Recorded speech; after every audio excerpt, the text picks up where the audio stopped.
नमस्कार दोस्तों, जय हिंद जय भारत। मैं हूं C L Saini, CDRK Saini B Ed classes में आप सभी का हार्दिक स्वागत है, अभिनंदन है।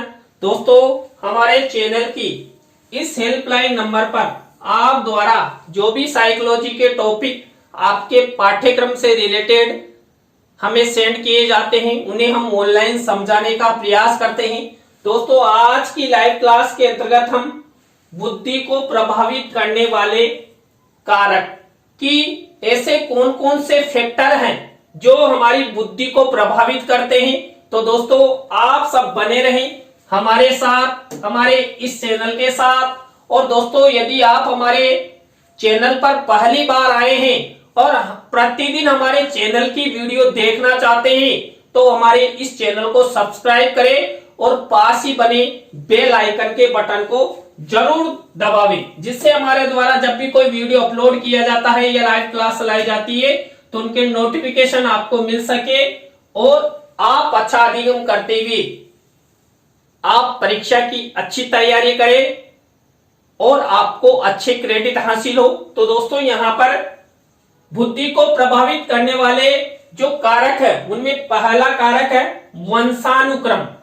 इस संदर्भ में अनेक मनोवैज्ञानिकों ने अपने अपने अलग प्रयोग किए और ये निष्कर्ष निकाला कि वंशानुक्रम बुद्धि को प्रभावित करता है।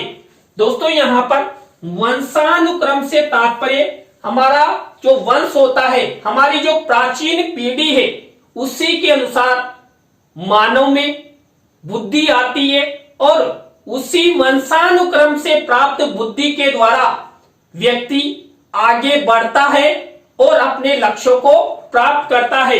जैसे फ्रीमैन ने यह स्वीकार किया है कि बुद्धि का वंशानुक्रम से बहुत ही घनिष्ठ संबंध है, अतः ये एक अत्यंत महत्वपूर्ण कारक है। हमारा वंशानुक्रम जितना अच्छा होगा, अर्थात हमारी जो प्राचीन पीढ़ी है, पूर्व पीढ़ी है,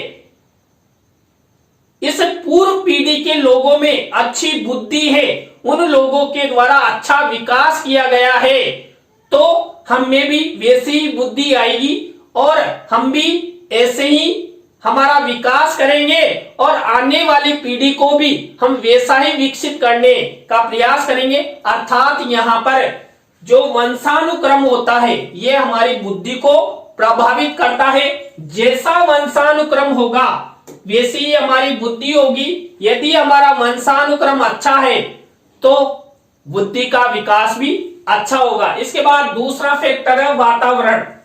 वातावरण के संबंध में भी अनेक मनोवैज्ञानिकों ने अनेक प्रयोग किए। उनका मानना है कि बुद्धि वंशानुक्रम की अपेक्षा वातावरण से अधिक प्रभावित होती है। दोस्तों, यहाँ पर जो वातावरण नामक फैक्टर है इसको अधिक महत्व दिया गया है। कई मनोवैज्ञानिकों ने माना कि वंशानुक्रम से ज्यादा वातावरण बुद्धि को प्रभावित करता है। कोडक ने बुद्धि पर वातावरण के प्रभाव को जानने के लिए 80 ऐसी माताओं का अध्ययन किया जिनके बच्चे का पालन पोषण अच्छे वातावरण में किया गया। दोस्तों, यहाँ पर हमने बात की कि वंशानुक्रम से ज्यादा वातावरण बुद्धि को प्रभावित करता है, तो कोडक महोदय ने 80 माताओं मदर्स पर रिसर्च किया, प्रयोग किया। तो इन सब 80 माताओं के जितने भी बालक बालिका थे उनको अच्छे वातावरण में रखा गया। वेलमैन, लीही और स्किल ने भी अपने योग के आधार पर यह सिद्ध किया कि यदि बच्चों को अच्छा वातावरण दिया जाए तो उनकी बुद्धि में काफी परिवर्तन लाया जा सकता है। दोस्तों, मैंने आपको पूर्व क्लास में भी बताया था कि हम जैसे वातावरण में रहेंगे, सकारात्मक वातावरण में रहेंगे, अच्छे वातावरण में रहेंगे, तो हमारी बुद्धि का विकास भी वैसा ही होगा। यदि हम शांति में सुसंस्कारित वातावरण में रहते हैं तो हमारी बुद्धि में भी सुसंस्कार आएंगे और हम भी संस्कारवान बनते हुए अच्छे कार्य करेंगे, सकारात्मक कार्य करेंगे। हमारे मन में नकारात्मक कार्य जन्म नहीं लेंगे। इसलिए यहाँ पर जो कोडक है, वेलमैन है, ली है, स्किल आदि ने भी इस वातावरण की महत्ता को बताया है और वातावरण का बुद्धि पर प्रभाव पड़ता है। इस विचारधारा के मनोवैज्ञानिक बुद्धि को वातावरण से अधिक प्रभावित होने का समर्थन करते हैं। आयु, बुद्धि और आयु का संबंध भी एक अत्यंत महत्वपूर्ण कारक माना जाता है। तो यहाँ पर वातावरण बुद्धि को प्रभावित करता है। इसी तरह दोस्तों नेक्स्ट फैक्टर होता है प्रजाति। मनोवैज्ञानिकों ने बुद्धि पर प्रजाति के प्रभाव को भी अपने अध्ययन में उतारा और इस निष्कर्ष पर पहुंचे कि प्रजाति भेदों का बुद्धि पर कोई विशेष प्रभाव नहीं पड़ता। सभी प्रजातियों में 3 वर्ग यानी कि तीव्र, सामान्य और निम्न बुद्धि के लोग पाए जाते हैं। उनका प्रतिशत कम या अधिक अवश्य हो सकता है, परंतु कुछ मनोवैज्ञानिकों ने स्वीकार किया कि प्रजाति का भी बुद्धि पर प्रभाव पड़ता है। हमारी प्रजाति जैसी होगी वैसा ही हमारी बुद्धि पर प्रभाव पड़ेगा, वैसा ही हमें बुद्धि का विकास होगा और वैसे ही हम कार्य करेंगे। इसके बाद नेक्स्ट फैक्टर है लिंग। लिंग का बुद्धि पर प्रभाव पड़ता है या नहीं, इस संबंध में भी अनेक प्रयोग किए गए। मनोवैज्ञानिक विट्टी ने स्वीकार किया कि लिंग भेद का बुद्धि लब्धि में कोई विशेष अंतर नहीं होता है, परंतु यदि लड़कियों को उचित वातावरण न दिया जाए तो उनका चिंतन पक्ष पिछड़ जाता है और जिनको स्वतंत्र वातावरण भी नहीं मिलता है वे भी लड़कों की अपेक्षा कम बुद्धि लब्धि की ही होती है। दोस्तों यहाँ पर जो लिंग भेद के आधार पर मैंने आपको पूर्व कक्षा में भी बताया था कि लिंग भेद के आधार पर चाहे गर्ल्स हो या बॉयज हो बुद्धि पर कोई प्रभाव नहीं पड़ता है, लेकिन यदि लड़कों और लड़कियों में अंतर किया जाए, लड़कियों के साथ भेदभाव किया जाए या लड़कों के साथ भेदभाव किया जाए तो यहां पर भेदभाव के कारण लैंगिक आधार पर बुद्धि में अंतर देखा जा सकता है। तो यहां पर लिंग भेद भी बुद्धि को प्रभावित करता है, क्योंकि यदि गर्ल्स हो या बॉयज हो उनको अधिक तनाव या दबाव में रखा जाएगा तो सीधा सीधा उनके मस्तिष्क पर प्रभाव पड़ेगा और सीधा क्या होगा, बुद्धि किसी भी कार्य को करने हेतु यदि तेज है या कम है तो वो कार्य नहीं करेगी, हमारा दिमाग खराब हो जाएगा। या हम किसी भी बालिका को ज्यादा दबाव में रखते हैं या उन्हें स्वतंत्रता प्रदान नहीं करते हैं तो सीधा सीधा बुद्धि पर फैक्टर अर्थात प्रभाव दिखाई देगा। इसी तरह दोस्तों यहां पर मैक मिकेन ने एक अध्ययन में 875 बच्चों की बुद्धि का मापन किया। ये सभी बच्चे स्कॉटलैंड के थे।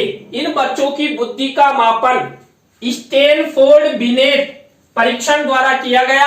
अध्ययनों के पश्चात ये निष्कर्ष निकाला गया कि लड़कों का औसत आईक्यू 100.5 तथा लड़कियों की औसत आईक्यू 99.7 थी। दोनों का मध्यमान आईक्यू और एचडी का क्रमशः 15.9 तथा 15.2 था। कुछ मनोवैज्ञानिकों का यह भी विचार है कि लड़कियों की आईक्यू 6 वर्ष की अवस्था से 14 वर्ष तक के लड़कों की अपेक्षा अधिक रहती है। इसके बाद 16 वर्ष की अवस्था पर दोनों की बुद्धि लब्धि तथा इस आयु के बाद लड़कों की बुद्धि लब्धि बढ़ जाती है। दोस्तों यहाँ पर जो लिंग भेद के आधार पर बुद्धि पर प्रभाव माना तो कई मनोवैज्ञानिकों ने इन पर प्रयोग किए, रिसर्च किए और उन्होंने माना कि यहाँ पर जो लड़कियां होती है यदि लड़कियों की उम्र 6 से 14 वर्ष की है वहां पर तो लड़कों और लड़कियों की आईक्यू में अंतर पाया जाता है, लेकिन जब लड़के और लड़कियां 16 वर्ष की एज में आ जाते हैं तो वहां पर लड़कों की आईक्यू लेवल अधिक बढ़ जाता है और वो जीवन भर बढ़ता रहता है। अर्थात यहाँ पर लड़कियों का आईक्यू लेवल कम है और लड़कों का आईक्यू लेवल अधिक होता है। तो यहाँ पर लिंग भी बुद्धि को प्रभावित करता है। इसी तरह स्वास्थ्य, जैसा कि कहा जाता है कि स्वस्थ शरीर में स्वस्थ मस्तिष्क का विकास होता है। दैनिक जीवन के अनुभवों से यह महसूस किया गया है कि स्वास्थ्य जितना ही अच्छा होगा, बच्चे की बुद्धि का विकास भी उतना ही अच्छा होता है। अतः स्वास्थ्य भी व्यक्ति की बुद्धि को प्रभावित करता है। दोस्तों, आप सब जानते हैं कि स्वस्थ मस्तिष्क में स्वस्थ बुद्धि का निवास होता है। पहला सुख निरोगी काया। यदि हम स्वस्थ हैं तो हम अच्छा अधिगम करेंगे, और अच्छा अधिगम करेंगे तो यहां पर माना जाएगा कि बालक में अच्छी बुद्धि है। तो यहां पर हमेशा यदि हमारा स्वास्थ्य अच्छा रहेगा तो हम अच्छा अधिगम करेंगे, और अच्छे अधिगम से तात्पर्य अच्छी बुद्धि से है। तो यहां पर हमेशा चाहे बालक हो बालिका हो, यदि उन्हें अच्छा वातावरण प्रदान करते हुए, स्वतंत्र वातावरण प्रदान करते हुए उनके स्वास्थ्य का विशेष रूप से ध्यान दिया जाएगा तो उनका आईक्यू लेवल अधिक होगा। इसलिए यहां पर यदि कोई बालक बालिका ज्यादातर बीमार रहता है तो यह माना जाता है और कहा भी जाता है कि इसका मस्तिष्क कार्य नहीं करता है, अर्थात बुद्धि क्षीण हो गई है। तो इसलिए स्वास्थ्य का ठीक होना आवश्यक है, तभी जाकर बालकों में अच्छी बुद्धि का विकास हो सकता है।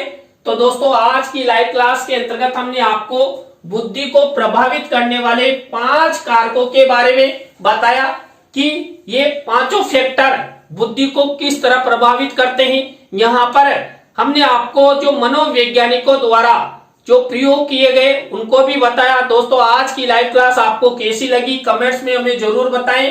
अच्छी लगी हो तो लाइक करें, कमेंट्स करें और अपने अपने दोस्तों को शेयर जरूर करें दोस्तों। और आप सब इसी तरह हमारे चैनल का सपोर्ट बनाए रखेंगे तो आप द्वारा हमारे इस हेल्पलाइन नंबर पर जो भी साइकोलॉजी के टॉपिक हमें सेंड किए जाते हैं उन्हें हम आपको समझाते रहेंगे, जिससे आप आपके पाठ्यक्रम को भी पूरा कर सके।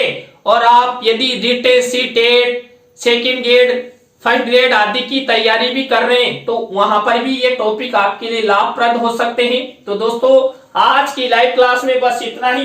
न्यू लाइव क्लास के साथ हम आपसे फिर मिलेंगे CDRK सैनी बीएड क्लासेज में CL सैनी के साथ। जय हिंद, जय भारत, राम राम सा।